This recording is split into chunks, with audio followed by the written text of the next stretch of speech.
Nous discutons avec Madame Andréane Couture de la Société du patrimoine Beauceron. Bonjour, Madame Couture. Bonjour. Vous allez bien? Oui, très bien, vous? Oui, très bien.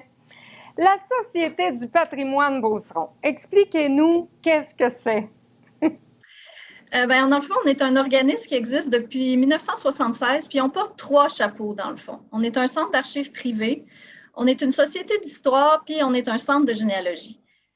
Pour ce qui est des fonds d'archives, ils nous proviennent principalement de donateurs privés. Ça peut être des individus, des familles, des entreprises, des organismes des quatre coins de la Beauce qui nous ont confié leurs documents. Ça peut être des documents photographiques, des documents textuels, des cartes, des plans, des films.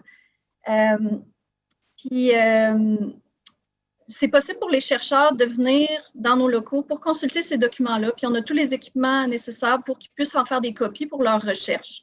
On a aussi un centre de documentation bien garni avec des centaines de livres sur différents aspects de l'histoire de la Beauce.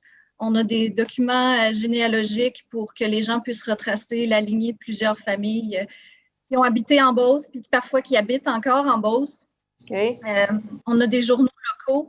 Puis c'est vraiment possible pour les gens qui sont intéressés par l'histoire de la Beauce de venir ici pour consulter ces documents-là. C'est ça la façon qu'on peut faire pour avoir accès à des archives.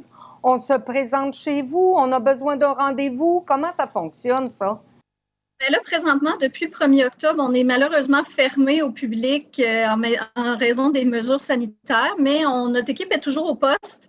On peut recevoir les demandes à distance par téléphone, par courriel, via nos médias sociaux, jusqu'à temps qu'on ait le OK de la direction de la santé publique pour recevoir des gens à nouveau. D'accord.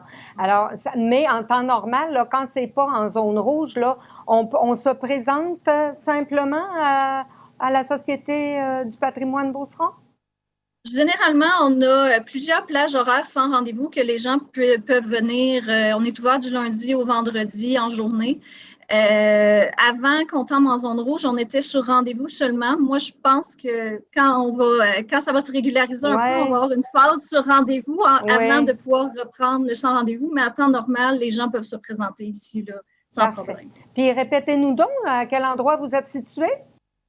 On est dans l'édifice du Vieux-Couvent à Saint-Joseph, juste au 4e étage en haut du musée Marius Barbeau. D'accord.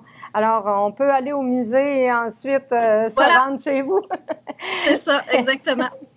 Et j'ai cru lire qu'en 2020, vu que c'est des événements qui sont particuliers, vous aviez une attente envers les citoyens, là, comment ils pourraient vous envoyer leur histoire, Oui, ben c'est sûr que là, on est en train de traverser un événement quand même assez historique. Puis, on a fait un appel au témoignage pour les gens qui seraient intéressés à nous soumettre leur témoignage de confinement, comment ils ont vécu la pandémie. Ça peut être sur plusieurs médiums, ça peut être texte, chansons, dessins.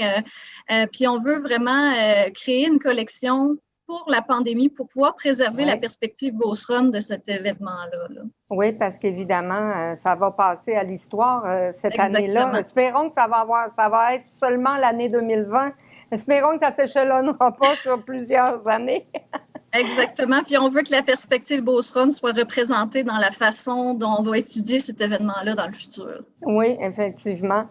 Et chez vous, on peut, en plus de retrouver tous les archives, est-ce qu'il y a des objets qu'on peut retrouver là, qui sont du patrimoine?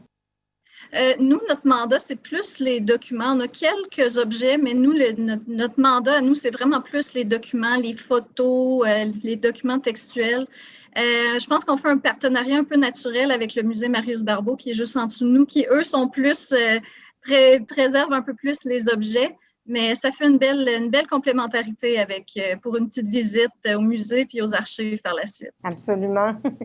Et pour une société comme la vôtre, l'achat local, ça prend quelle importance?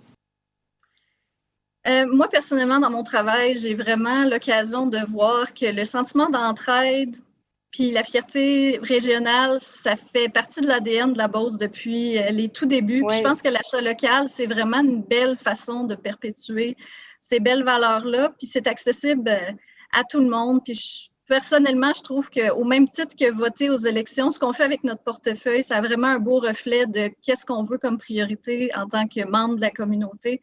Donc, l'achat local, c'est une belle façon d'encourager la créativité puis l'esprit d'innovation pour lequel on est tant reconnu en Beauce ici. Oui.